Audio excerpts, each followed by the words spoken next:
So the third step is to take a history.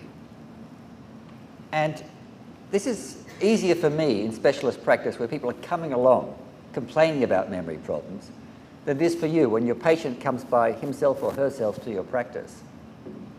But a history from an informant is much more accurate than a history from the patient. Often informants will give you a more truthful history if the patient's not in the room. So then you have this conflict of confidentiality. Can you ask the spouse about the patient while the patient's not there? Do you need the patient's permission first?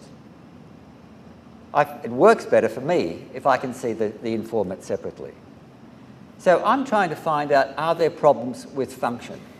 And it may be at the basic level that the person's not able to dress themselves or is not attending to their grooming as they used to before. Or it may be at a very high level. One patient came to see me, he was an Australian bridge champion. He said, look, I can't visualise all the cards around the table. I used to be able to do that after 2 rounds in the bridge game. There's a famous case of a person written up in the BMJ or Lancet who was a chess champion.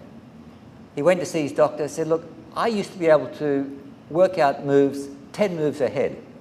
And how can he do it 8 moves ahead? And I'm worried. And they put him through all the tests and it was normal. He came back a year later, I can only do it 6 moves ahead. Again, because he was at such a high level, the tests were unable to determine whether they had anything wrong with him. But a year later, slowly, he was starting to have some deficits. And within 4 years, he had early Alzheimer's disease. So it can be pretty subtle. So is it at the basic level? Is it at the very high order level? I'm going to adult education to learn Italian. I just can't manage it.